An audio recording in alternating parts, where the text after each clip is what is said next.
Hoy en Bosques y más, el clima, no como un tema científico, sino como un factor que define lo que pasa en territorio. Porque cuando cambia la lluvia, cambian las cosechas. Cuando se adelanta una sequía, cambia el agua. Cuando aumenta el calor y el viento, cambia el riesgo de incendios. Y cuando todo eso se vuelve más incierto, también cambian las decisiones sobre los bosques, restauración y hasta la vida de muchas familias.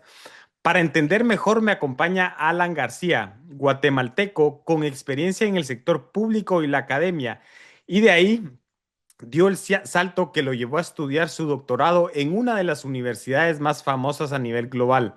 Ahora está investigando cómo convertir pronósticos y datos climáticos en información útil para la gente que toma decisiones. En esta conversación hablamos de servicios climáticos, qué son, por qué importan y cómo se construyen con la gente y no desde un escritorio. Hablamos de pronósticos, cuándo sirven, cuándo no y por qué a veces es más importante verificar lo que creemos saber que producir un mapa bonito. También conectamos el clima con temas que a veces no se mencionan lo suficiente: territorio, oportunidades e incluso migración. Si trabajas en ambiente, bosques, agricultura, agua, políticas públicas o simplemente quieres entender mejor por qué el clima ya no es solo el clima, este episodio es para ti. Soy Elvis Caballeros, esto es Bosques y más. Bienvenidos y bienvenidas a Clima que decide el territorio. Vamos. Alan, bienvenido a Bosques y más podcast. Gracias por estar aquí. Quiero que iniciemos con algo bien interesante. Dinos quién sos, qué estás haciendo hoy y, por ejemplo, de qué trata tu investigación. Mi nombre es Alan García, soy un estudiante de doctorado en la Universidad de Columbia en Nueva York y estudio el clima en Centroamérica, específicamente estudio el inicio de estación lluviosa y también eventos extremos de lluvia en la región principalmente la influencia del niño, que como fenómeno ya de varias fases lo llamamos el Niño Oscilación del Sur, ENSO, y de hecho en español sería ENOS, ¿verdad? ENOS, pero en sí me enfoco en tratar de ver cuáles son esos efectos de este fenómeno atmosférico de escala global en Centroamérica, y principalmente con un toque más como de tratar de predecir el, el clima, tratar de predecir la lluvia en escalas un poquito más cortas de lo tradicional respecto a clima, que sería, si hablamos de clima, hablamos de escalas de 3 meses o más. Entonces, pero también más largas que las del tiempo atmosférico, que va del orden de días, ¿verdad? Entonces, yo estoy ahí en medio y la idea del doctorado pues es investigar qué podemos predecir a escalas de semanas y que esas predicciones pues nos puedan ser útiles para diversas aplicaciones. Alan, quiero ir al origen de tu historia porque creo que ahí hay muchas lecciones para mucha gente, especialmente de Centroamérica. Así que quisiera que nos cuentes un poco de tu formación académica y quizás también de tu experiencia laboral previo a iniciar el doctorado. Bueno, yo estudié física en la Universidad de San Carlos. Pues en la Universidad de San Carlos me interesó mucho la astronomía. Había muchas actividades, creo, también relacionadas a la astronomía. Entonces, como que ese fue mi primer gran interés en la carrera de física. Em, Entonces, después de terminar los estudios de física, pues decidí estudiar una maestría en astronomía, aunque realmente creo que esa era como la a- primera experiencia que yo tenía hacer una investigación ya más rigurosa, y realmente no sabía qué era, ¿verdad? Como cuando uno es joven. Pero como que sentí que también yo quería algo más, como que no era solo investigar, sino también era hacer algo que pudiera ser útil. Creo que eso fue lo que empecé a pensar después de esos primeros meses de experiencia en mi maestría en astronomía. Entonces, como que sí me quedé con esa idea de hacer algo diferente.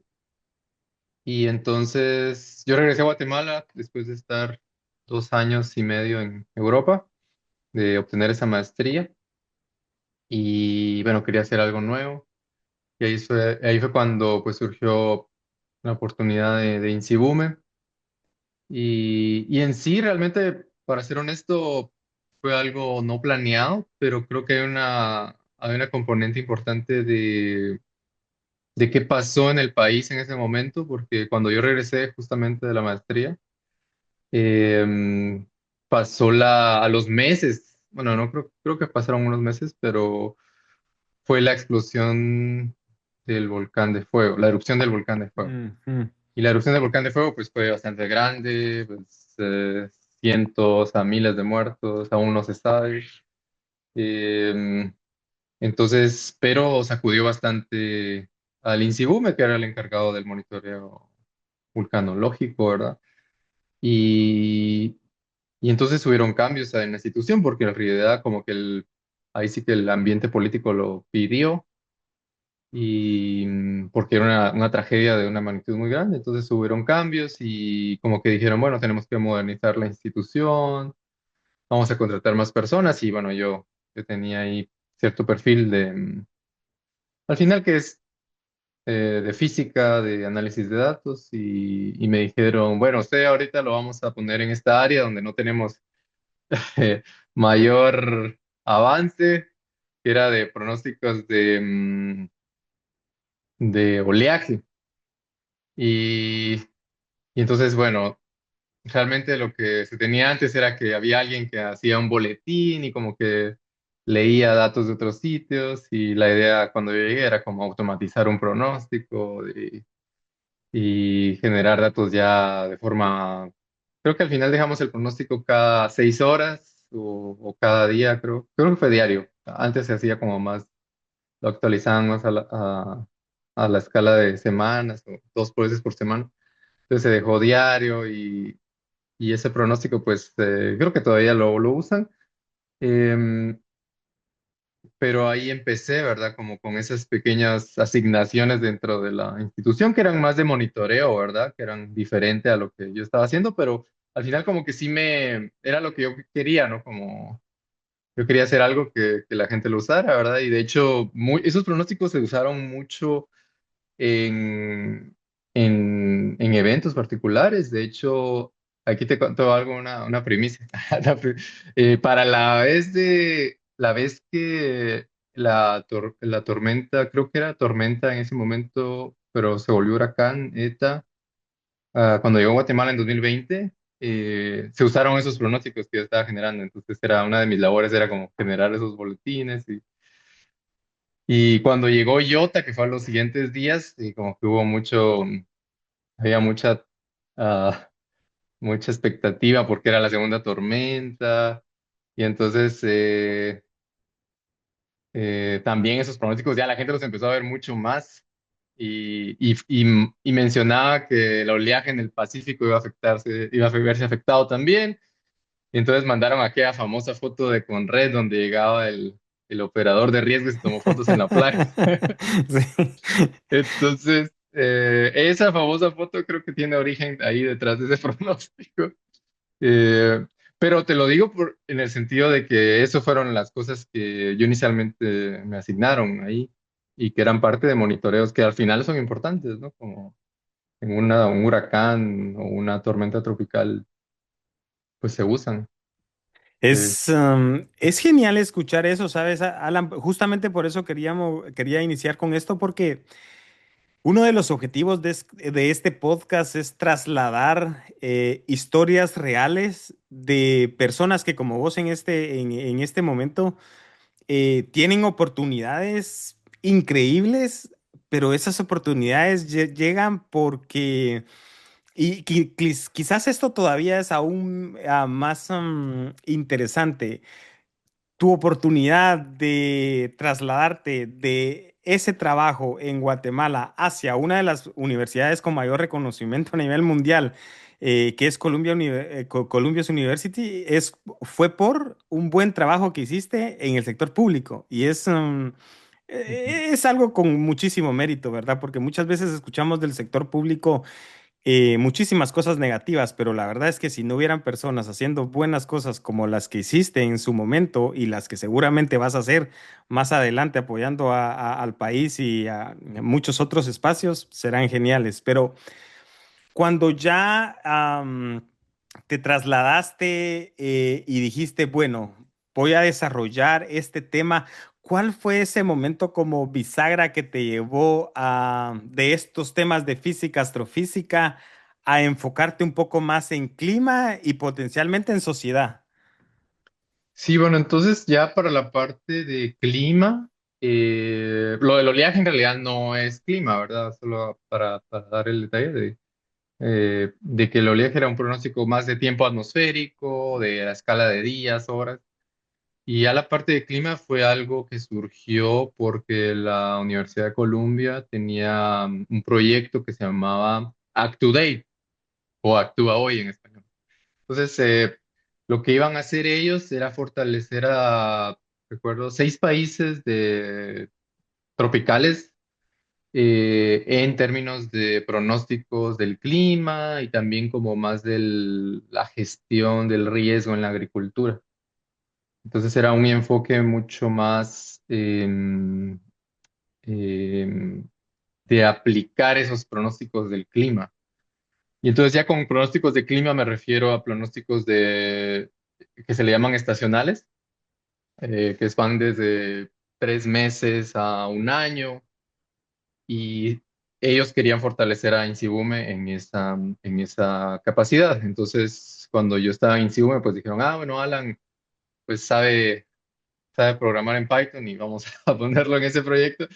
Entonces ahí empezó, pues en realidad no había un área de Insibume que como fuera solo dedicada a la predicción climática. Entonces ahí empezamos a como ya tener gente más dedicada solo a la predicción climática que tiene una componente donde también se comunica el pronóstico estacional.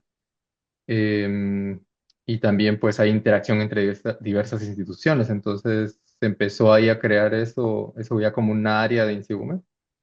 Y, y pues ahí fue cuando yo empecé a estudiar estos pronósticos estacionales. Eh, y los pronósticos estacionales pues se basan en modelos numéricos, es decir, modelos que pues supercomputadoras en países como Estados Unidos pues se, se desarrollan y pues generan salidas que tienen las predicciones, que en nuestro caso pues lo que hacíamos era como una especie como de reducción de escala, hacerlo más como local para Guatemala y, y pues ese era el trabajo que ya empecé a hacer en la parte de clima. Entonces con eso involucraba otras cosas, ¿no? Involucraba no solo hacer la parte técnica, sino también como que la gente en Insibume pues entendiera y valorara esos pronósticos desde lo interno, ¿verdad? Porque si no, solo pues, se usaba y ahí se quedaba, ¿no? También la parte de cómo ya transmitirlo al público por medio de boletines, que eso no se tenía, no se transmitía ese pronóstico estacional tal como con modelos numéricos, no se tenía. También compartirlo ya en lugares más específicos como las mesas técnicas agroclimáticas, que ya son reuniones donde la gente, más que todo del sector agrícola, pues viene y recibe el pronóstico y ya genera una discusión para eso. Entonces, yo creo que fue ahí en ese ámbito que ya nosotros nos conocimos, ¿verdad? Porque Mm. habían proyectos que ustedes tenían eh, pero entonces ya involucraba, era más multifacético, ¿verdad? No solo era hacer un pronóstico y ya, sino también que la gente lo entendiera, que se pudiera compartir, transmitir y comunicar de una forma eficiente. Creo que eso, pues, era un trabajo bastante cargado, ¿verdad? Pero ahí fue donde yo decidí bueno, yo quiero hacer más investigación en predicciones del clima porque me di cuenta que había más necesidades en ese ámbito. Wow. Quizás solo para como aclarar por las personas que nos escuchan que no son de Guatemala, el INSIBUMEN, y corregime si estoy mal o si lo recuerdo mal, pero es el Instituto Nacional de Sismología, Vulcanología y Meteorología de Guatemala, ¿verdad? E hidrología, sí, E la H hidrología, al final. exacto, Ajá. exacto, ajá. Muchas gracias. Alan, ¿cómo influyó esta etapa en Insibumen o cómo consideras que influyó esta etapa en Insibumen en tu camino académico y profesional para poder potencialmente estar ahora en el doctorado? Sí, pues la verdad fue fundamental y como un paso, ¿verdad? Fue fundamental. Y en mi doctorado, no, pues no solo me abrió las puertas acá, ¿verdad? Porque yo trabajé con las personas de Colombia y ellos dijeron, bueno, Alan, sería bueno que vengas a hacer un doctorado. Y entonces yo apliqué, ¿verdad? No, realmente no lo pensé mucho, pero tampoco tenía una gran expectativa de si iba a salir o no, pero en realidad yo creo que lo que seguramente hizo bastante fuerte en mi aplicación fue que yo identifiqué algunos problemas o temas que quería realmente investigar, ¿no? Como, porque cuando yo estaba en INSIUME, pues la gente le comunicaba el pronóstico estacional, que como repito, pues es una escala de 3 a 6 meses o incluso un poco más. La gente se le dice, bueno, usted se le va a dar esta información y actúe en base a esto, ¿no? Para los siguientes 3 meses. Y en Guatemala, pues en realidad la gente pues sí lo busca, ¿no? Quizás un círculo pues de expertos donde ellos realmente buscan esta información, pero es una comunidad amplia, tal vez incluso está incrementando ahora. Y, y entonces cuando se les comunicaba el pronóstico estacional, por ejemplo, en una mesa técnica agroclimática, la gente decía, ah, mire, pero ¿por qué no hablan del inicio de estación lluviosa? Y de hecho, pues se habla del inicio de estación lluviosa en los boletines en Guatemala, en Centroamérica, pero aún falta la componente de obtener salidas de modelos numéricos, de modelos físicos para generar esa información. No tanto basarse solo en la parte estadística de qué ha pasado antes o cómo se ha comportado antes el fenómeno, sino cómo se puede pronosticar desde un modelo, ¿no? Entonces, eso fue lo que yo me di cuenta, de que faltaba mucha investigación en ese tema. Entonces, para mi doctorado, pues yo escogí ese problema en particular y creo que esa etapa de INSIUME, pues me permitió tener estas preguntas bastante claras que me han ayudado en el doctorado, porque al final nadie me ha dicho, mire, lo que estés haciendo no es relevante, no importa, o académicamente no es un problema que hay que resolver. Nadie me ha dicho eso, porque yo tenía claro de esa experiencia en Sigume que eso necesitábamos desde que solamente estábamos proveyendo cierta información hasta que la gente me lo decía, ¿no? Que la gente necesitaba otra información. Entonces, y pues yo sabía que técnicamente pues estaba esa limitación, entonces sí, por eso me considero esa parte fundamental en mi doctorado. Wow. ¿Qué habilidad o mentalidad consideras que te dejó el sector público para todo esto que estás viviendo ahora en el doctorado? ¿Qué es lo que mejor valorarías? Pues yo creo que sí me quedó del sector público la importancia de las instituciones también que sean Mm. fuertes, de la importancia de los trabajadores públicos también, creo que, porque cuando estábamos en Instituto, pues empezamos a construir una unidad que de hecho se llama sección en la jerarquía del INSIBUME, se llamaba sección de aplicaciones climáticas. Entonces estaba encargada del pronóstico estacional y comunicarlo y todas estas perspectivas climáticas que se desarrollan ahí. Y me di cuenta de que pues la gente trabajaba bien, que había mucho, personas muy capaces, pero que también como que duraban poco, ¿verdad? Porque em, pues a los años, al par de años ya se iban. De hecho, a mí me pasó, ¿verdad? Yo estuve 3 años y medio aproximadamente ahí y me fui, ¿verdad?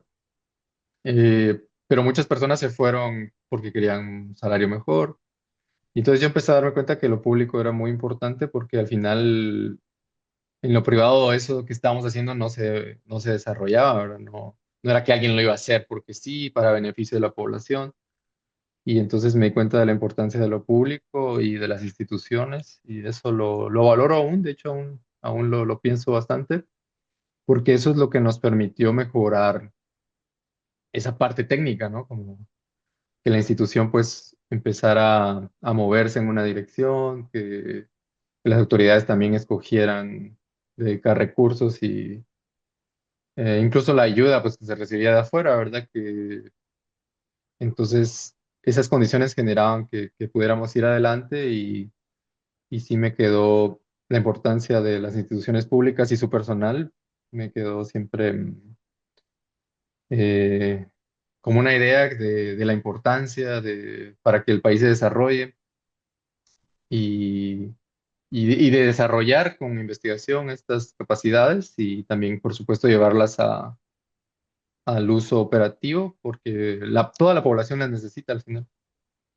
Ahora que entendimos un poco tu camino, entremos quizás a lo que podríamos llamar tu caja de herramientas y es básicamente saber qué exactamente estás haciendo y por qué importa, como por ejemplo, explícanos un poco sobre servicios climáticos para alguien que justamente lo que hablábamos, trabaja en campo, agricultura, bosques y que no es una persona técnica.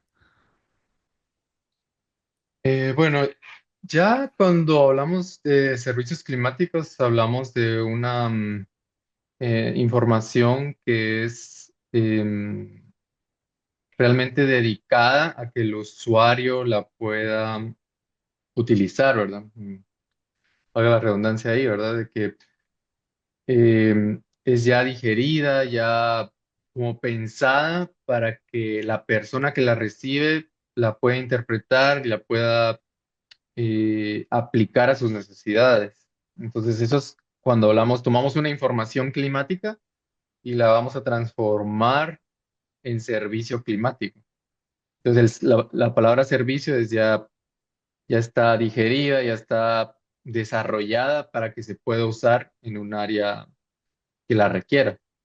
Entonces, cuando hablamos de agricultura, pues un servicio climático no solamente es dar un pronóstico, sino es ir con las personas como los agricultores, comunicárselos, discutirlo y generar algo que ya tenga esa dirección del sector, ¿verdad? Entonces, eso es un servicio climático.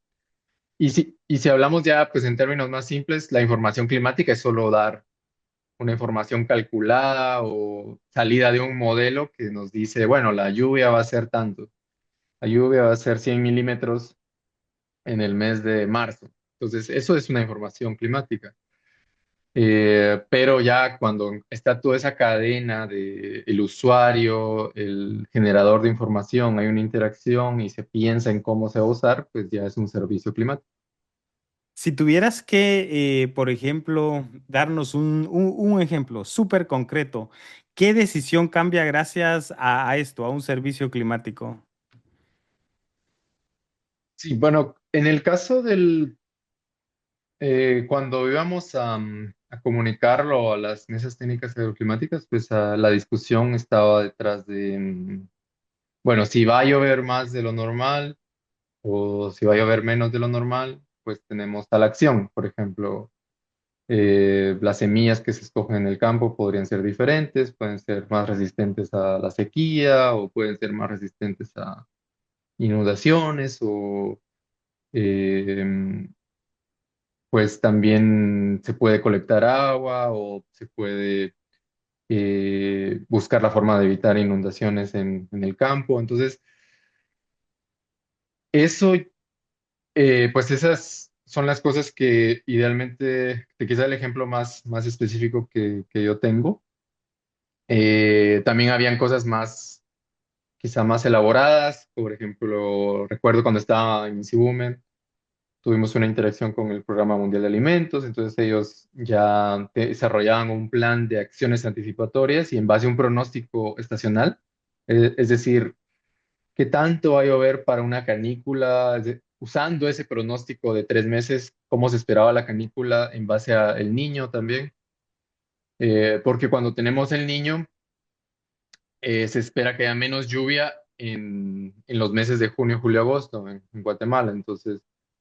Eh, entonces, en base a saber que el niño ya se venía desarrollando, en base a que estos modelos estaban dando menos lluvia, ellos decían, bueno, vamos a empezar acciones anticipatorias, es decir, vamos a empezar a comunicar con la población que viene una posible sequía, vamos a ver que se les puede dar algunos insumos para que ellos empiecen a actuar. Digamos, yo de hecho la parte ya de las cosas que la gente hace, pues no son de mi área, pero la idea ahí era como qué tan antes podemos usar ese pronóstico, qué tanto anticipación nos puede dar para tener esas acciones y que la gente esté preparada, en lugar de solo venir y darles cosas después de que pasó. Entonces creo que ese fue un ejemplo bastante interesante que me tocó vivir y, y que en realidad como que resalta la idea detrás de estos servicios climáticos, ¿verdad? De hacer algo diferente ante esas posibles afectaciones climáticas. Y vaya que es importante el poder brindar información antes de, es vital para el trabajo en campo. Dentro de este trabajo que realizas, ¿hay algo que disfrutas más? Como por ejemplo puede ser analizar datos, trabajar con usuarios, quizás comunicar o construir herramientas. Sí, bueno, creo que ahora con el doctorado, pues ya creo que las cosas son diferentes porque uno le toca ahí estar muy enfocado en el tema, ¿verdad?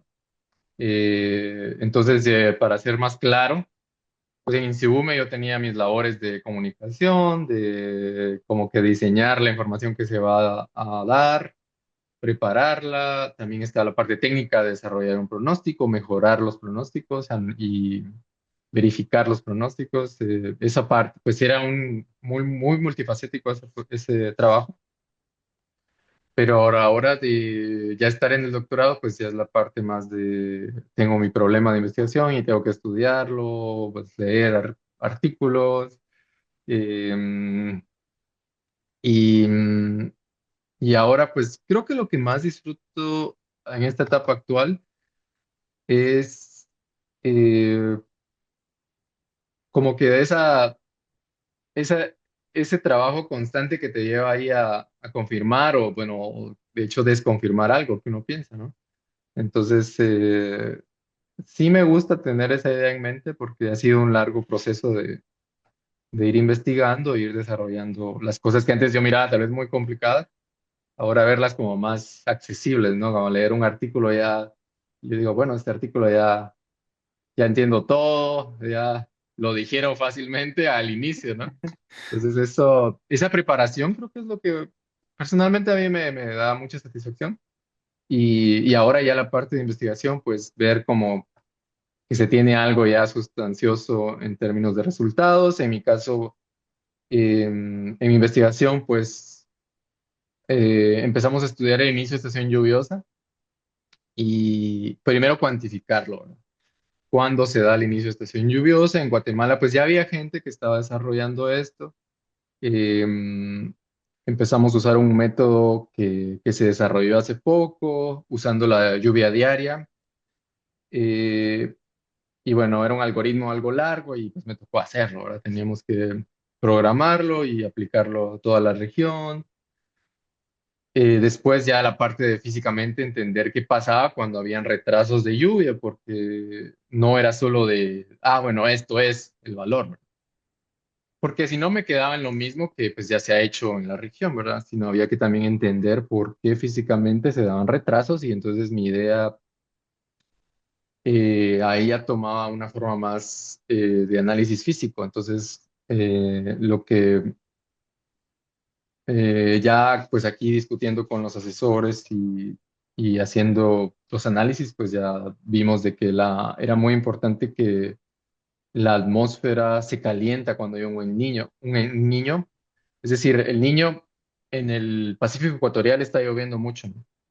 Está lloviendo mucho y esa lluvia lo que hace es liberar calor por la condensación del vapor de agua. Entonces, en esas regiones donde llueve mucho en el Ecuador, hay una generación de calor tan grande que se traslada a todo el mundo, después se comunica por medio de la atmósfera, se comunica a todas las regiones del mundo. Entonces, en Centroamérica, pues esa señal, ese calentamiento de la troposfera, de la atmósfera que está más arriba, ¿verdad?, de la superficie, a algunos kilómetros, eh, ese calentamiento vimos que era relevante para los retrasos de estación lluviosa. Entonces, porque entre más se calienta, eso permite que el aire que está abajo pues no suba tan fácilmente y no pueda generar lluvia. Entonces, para que la lluvia ocurra tiene que haber esta convección donde el aire que tiene la humedad pues tiene que subir, ¿no?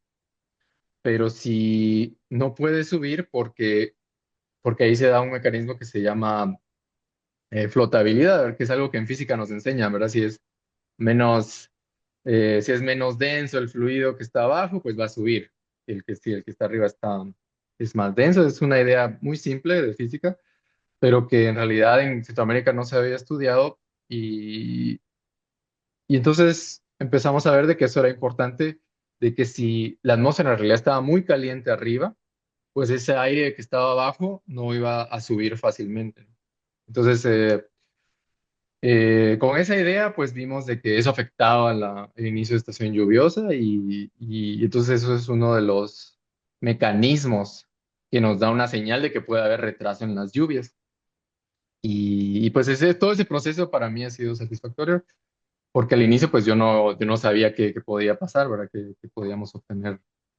Pero esa idea pues es como que la que proponemos para que la gente pues para mejorar los pronósticos también, ¿verdad? Evaluar los pronósticos y después tener información que pueda ser útil, ¿no? Justo, vamos a tomar una de esas palabras que mencionaste ahora de último y bueno, de lo que haces considero no hay nada simple, pero vayamos a algo que es bastante difícil. Y es eso, en pronóstico y verificación, ¿por qué verificar a veces importa más que hacer un pronóstico bonito? Bueno, pues sí, acá creo que mm, la verificación es simplemente evaluar qué tan bueno es un pronóstico, ¿verdad? Entonces, y la cuestión es de que esto no es tan simple porque en realidad es muy importante la pregunta, ¿verdad? ¿Qué realmente quiero pronosticar? Entonces, si yo digo que la lluvia, que va a llover más de 10 milímetros mañana, y yo tengo un rango bastante alto hacia arriba, ¿verdad? De mayor a 10, hay un rango muy alto, y tengo un rango más corto para abajo. Entonces, no es lo mismo que decir mañana va a llover, ¿verdad? Entonces son dos cosas. Una, pueden parecer quizá para alguien que lo ve de afuera, podría ser lo mismo, ¿verdad? Llueve más de 10 o llueve, podría ser lo mismo. Al final hay que usar un paraguas, ¿verdad? Los dos tienes que usar un paraguas, pero en realidad son diferentes preguntas y diferentes respuestas. Entonces, es muy importante para verificar que se evalúe una pregunta en particular. Y a veces eh, no es solo de pronosticar, sino también de que evaluar que eso haya pasado o que realmente esté dándonos información útil. Porque si yo te digo, mira, en Guatemala en mayo va a llover, pues todos saben que en mayo va a llover, ¿no? Entonces eso no puede que no sea útil. Al final no es un pronóstico, pero es un pronóstico que le llamamos climatológico, le llamamos en términos ya más más técnicos porque al final estás dando de algo que ya se sabe, ¿no? La climatología, algo que es lo que ya sabes. Entonces yo podría dar un pronóstico que suene muy bien, yo estoy muy seguro de que va a llover, pero si yo te lo digo, va a llover eh, el 15 de mayo y yo puedo estar muy seguro, pero pues se espera que llueva el 15 de mayo.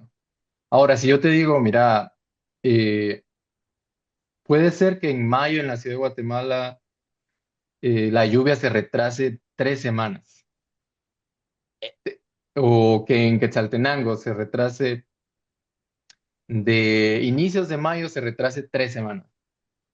Eso ya es algo que tiene implicaciones más fuertes, porque la gente en Quetzaltenango está esperando las lluvias en esa época. Y si se retrasa 3 semanas, pueden haber pérdidas de semillas, puede afectar mucho el ciclo de la producción del maíz. Entonces, eso, eso ya es importante, ¿no? Y entonces, si yo voy a verificar, entonces yo lo podría decir, ¿no? Podría tomar cualquier modelo que está disponible, lo puedo decir. Pero si yo no verifico rigurosamente eso, puede ser de que sea un pronóstico muy malo. Entonces hay que tomar un periodo histórico de pronósticos y hay que evaluar cómo lo ha hecho en el pasado. Y no solo se puede hacer con 2 años, 3 años, se tiene que hacer con la mayor cantidad disponible. Entonces, con un histórico de pronósticos se tiene que hacer una verificación de ese pronóstico. Y si un pronóstico no tiene un histórico, no se puede verificar, entonces, y no se debería usar. Eh, entonces es muy importante tanto como solo hacer un pronóstico, la verificación. Y, y toda aseveración que sea por medio de un pronóstico, pues tiene que tener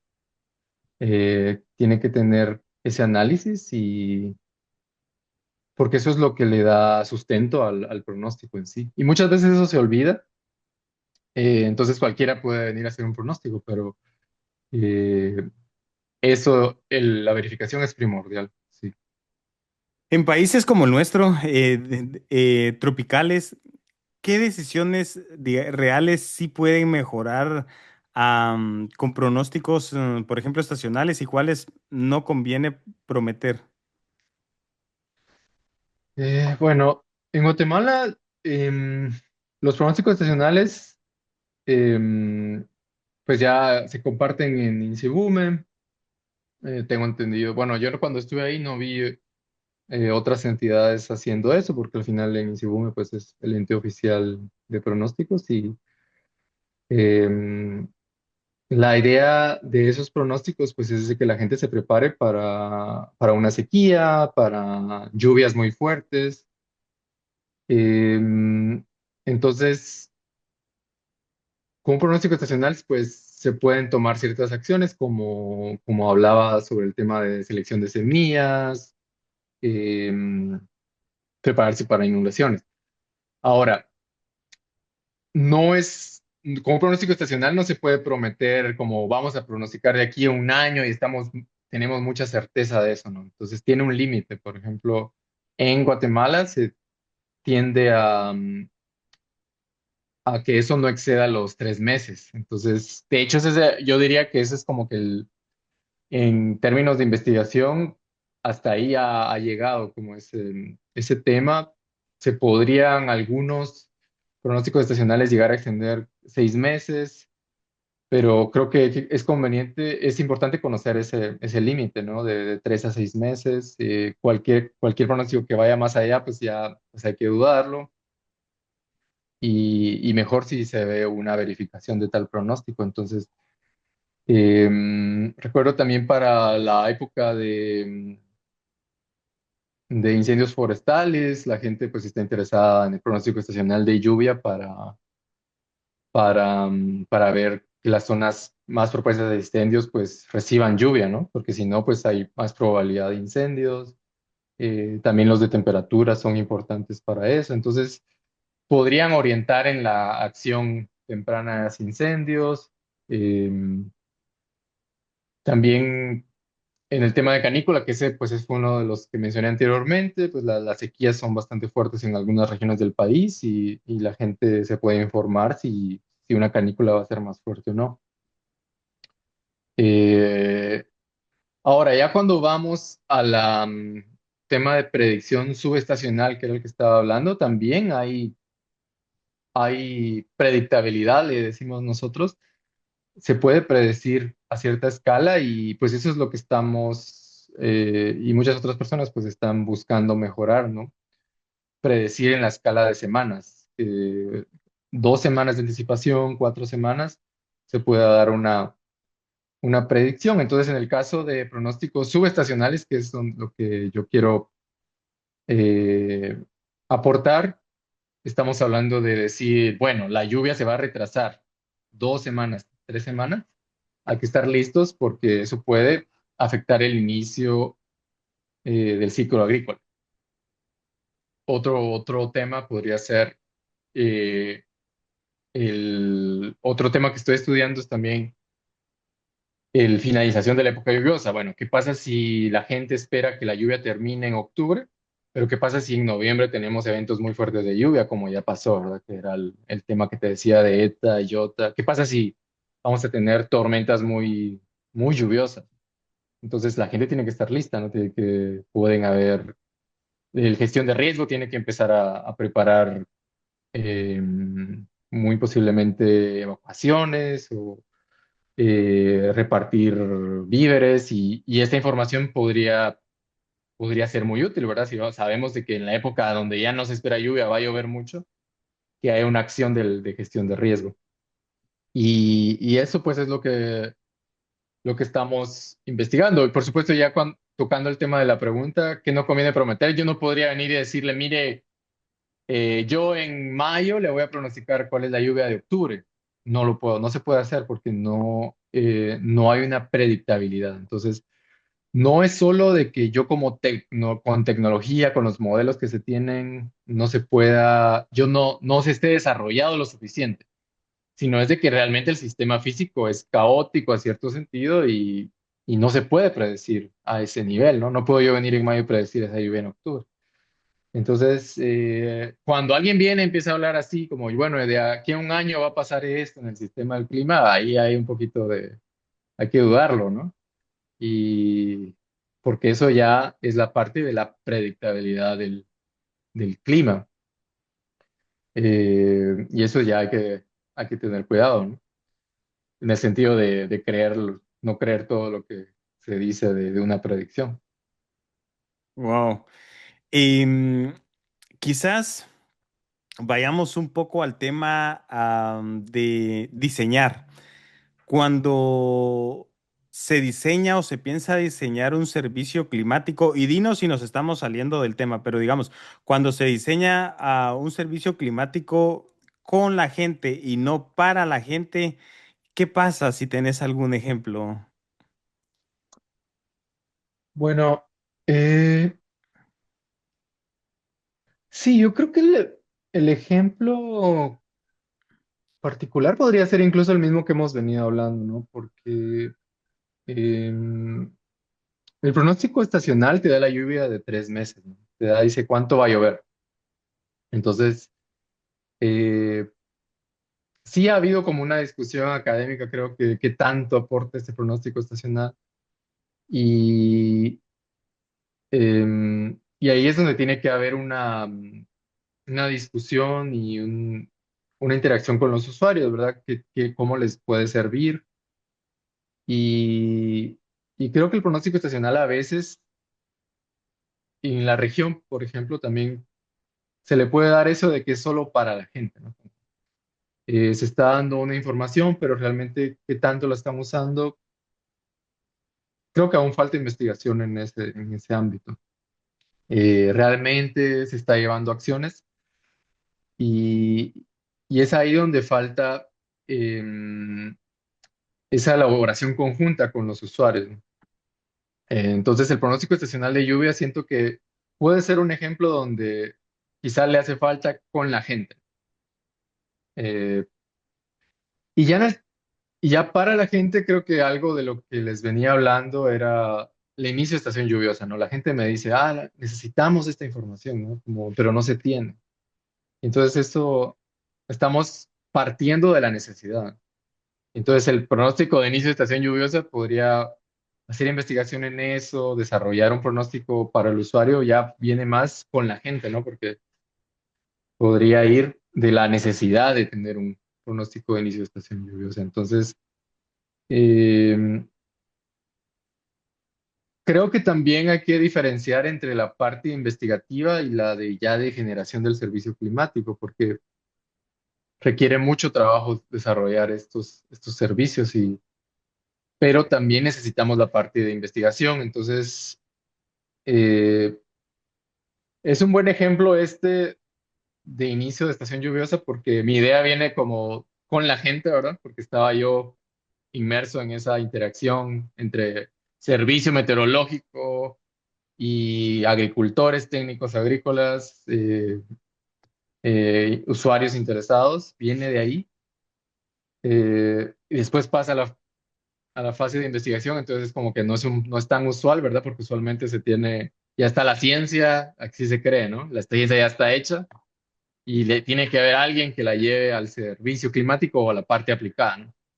Pero nos damos cuenta de que en realidad no es tan así, ¿verdad? Tiene que haber como con la gente, después investigación, después ya servicio, desarrollo del servicio climático y es algo largo, ¿no?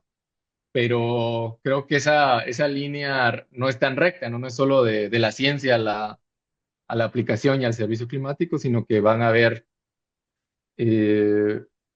a haber cosas que van a informarnos a los científicos a investigar, ¿no? En este caso, algo que puede ser útil, que es según la necesidad de la gente, y ya después se puede transformar en un servicio climático. Yo creo que esa es la lección que yo diría en estos casos, ¿no? Como no esperar de que solo lo que ya está en ciencia se puede aplicar directamente en servicios, sino tiene que haber un trabajo conjunto entre investigadores, los usuarios, la gente que necesita, y yo creo que cada vez se va afianzando esa idea en la comunidad de ciencia del clima y creo que eso es algo que hay que tomar en cuenta, ¿no? Que no todo está escrito del lado científico, ¿no? Sino van desarrollándose y paralelamente hay que tener ese desarrollo de servicios climáticos, que es lo que lleva la información a la gente. Quiero quizás abrir un poco el lente en este tema porque digamos que clima también es futuro, también es movilidad humana, territorio y has investigado un poco sobre migración. ¿Cómo combinas estos dos temas? Eh, bueno, esta creo que aquí es algo, eso fue algo más artístico que desarrollé. Ah, pero te lo voy a contar en cómo surgió la historia de eh, bueno, primero te quería preguntar dónde viste dónde la viste. Estuve como digamos que para cada entrevista intento como documentarme. Ah, ok. Ajá, entonces me pongo La, como, el contraste. ajá, ajá, ajá. Ya, Y ya, me ok. pareció súper interesante, ¿sabes? Sí. Sí, bueno, esto fue algo artístico que desarrollé, no es parte de mi investigación, pero para aclararte, yo titulé una pieza que llamé Migración porque cuando yo estaba investigando el inicio de estación lluviosa, hay un concepto importante que es el de la zona de convergencia intertropical. La zona de convergencia intertropical, pues, es esta zona nubosa en el mundo donde se desarrolla la lluvia, pues, eh, es como una banda de nubosidad en el Ecuador, más o menos en el Ecuador, que se va moviendo eh, la, mm, según como, pues, la trayectoria del Sol, ¿verdad? Porque recordemos que la Tierra pues, está girando alrededor del Sol, entonces el Sol sigue una trayectoria en el cielo y eso influye la luz solar que llega a la Tierra. Entonces, esta banda de nubosidad pues también se mueve acorde a esa luz que viene. Y yo estaba estudiando el tema de inicio de estación lluviosa. Y en Centroamérica influye mucho esta banda de nubosidad y por ende lluvia que está moviéndose, ¿no? Conforme el sol va subiendo en su posición de intensidad más alta, ¿verdad? también se va desplazando esta zona de nubosidad, porque entre más energía hay, pues más energía hay para la convección. Entonces ahí se va moviendo la zona de convergencia intertropical, esta banda de nubes. Y en Guatemala, de hecho, pues se empieza, en Centroamérica, mejor dicho, pues se empieza a mover ahí alrededor de, ya más notoriamente, ya en abril ya se va percibiendo la lluvia de, incluso, digamos, países como Costa Rica, por ejemplo, pues en abril, pues ya la lluvia ya está bien marcada por esta migración de la zona de convergencia tropical, va moviéndose hacia el norte. Y en términos científicos se le llama migración de de la zona de convergencia tropical. Entonces, como yo iba viendo qué tanto eso iba a influir en la inicio de estación lluviosa, entonces en Guatemala, pues de hecho ese inicio se da en finales de abril, en zonas como Boca Costa, y como que quería yo ver de qué tanto influía esta migración de la zona de convergencia tropical. Y entonces empecé a hacer mis imágenes de dónde se localizaba y como que me dio la idea de hacer algo más artístico que reflejara eso, ¿no? Pero también conectado con la idea de cuando las personas migran. Entonces no es en sí una investigación científica, sino que cuando yo vine a Nueva York me sorprendió de que como al segundo día que yo salí de mi casa, pues escuché a alguien ya con acento guatemalteco ahí hablando por teléfono. Entonces, y me quedé como, es algo muy diferente a estar en Europa, porque yo estuve 2 años y medio y donde uno se siente tan extranjero. En cambio, acá es diferente.